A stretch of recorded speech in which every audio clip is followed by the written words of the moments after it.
Hey, what's up guys? It's Bob from Fresh Air Gaming, and I'm bringing you guys a replay of Shell Shock Live. If you guys don't know what it is, it's really simple.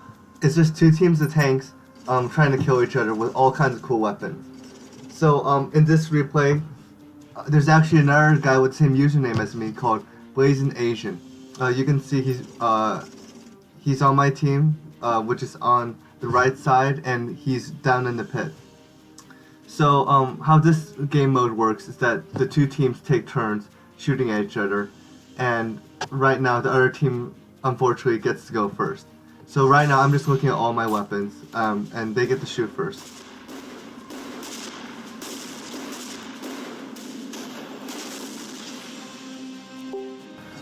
Okay, so they just took their turn, and now it's our team's turn to shoot. So what you see, the orange and blue circles are actually portals. So when you shoot a projectile through one of the portals, it comes out the other portal. I'm looking at my weapons here, and I'm trying to decide where I should use one of the portals or shoot right through it.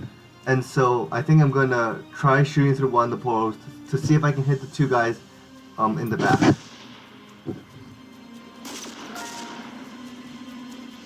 And you can see I do get lucky and hit him. And I even get the guy in the front too. Which gives me a bunch of XP. Whenever you deal damage, you get XP. And I got bonus XP from that because I did damage with the portal. So the weapon you just saw me use was called a bounce explode. And basically what it does is it shoots a giant purple ball. And it bounces around several times. And whenever it hits the ground, it creates an explosion which deals damage. So the enemies just took their turn to shoot again, and as you can see, they missed with everything. You see in the middle, there's something called a double damage, and whenever one of your projectiles passes through it, all your shots deal double damage. So I'm going to try and take advantage of that, and you see I do hit the double damage, which means when I hit the two people down behind, I deal quite a bit of damage to them. Also, my ally did a bunch of damage to him as well. Generally, it's not a good idea to be clumped up together like they are. It makes you really vulnerable to area of effect attacks.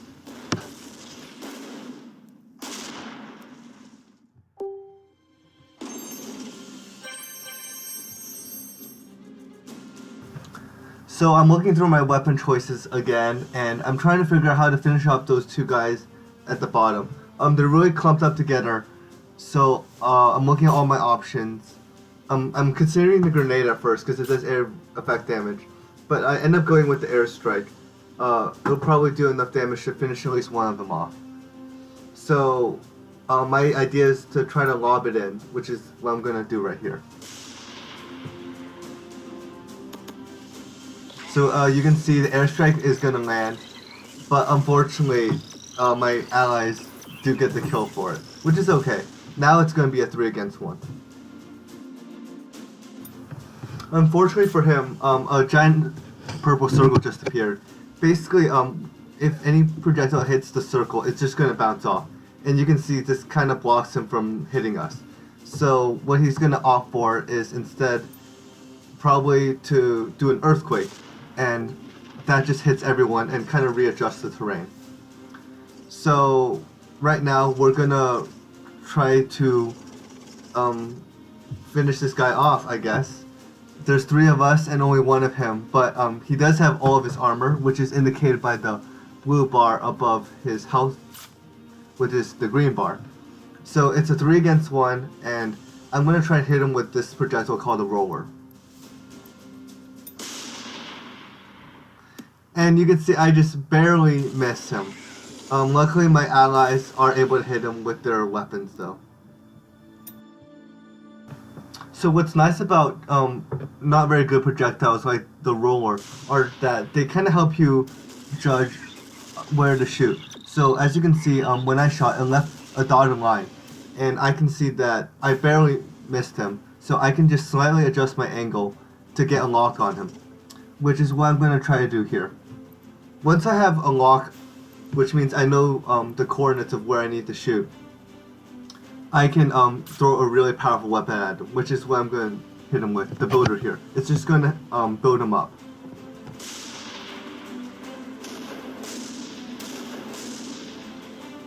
So as you can see, the builder is actually lifting him up, but my ally shot a digger, which is actually pushing him further down into the ground.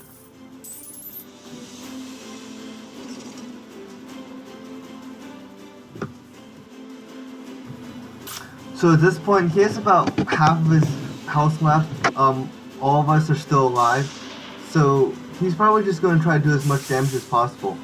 Actually, his weapons are really powerful. And as you can see, this one did about 88 damage, which is a lot more than all my weapons can do. So we're just going to try and finish him off here, and I see an opportunity for a trick shot. So I'm going to try to hit the double damage, and this projectile called the dead weight will fall when it's right above him. And as you can see, there's actually a supply package right above him. And so it hits the supply package and it gets him directly. And my teammates finish up the kill, and this game is a wrap. So, how did I do compared to the other Blazin Asian? Actually, I did 131 points of damage, he did 90, so I did outperform him. But the person that really carried our team was Croman X, who did over 300 damage. So, thank you. Alright, so I'm going to leave this lobby for now and go back to the main menu where I can try to claim a reward for the daily win bonus. It's just basically a spinner, and if it lands on something, you get an award. Not this time, but thank you for watching. If you guys enjoyed this video, please like and subscribe. Support my channel, Fresh Air Gaming. Until next time, thank you.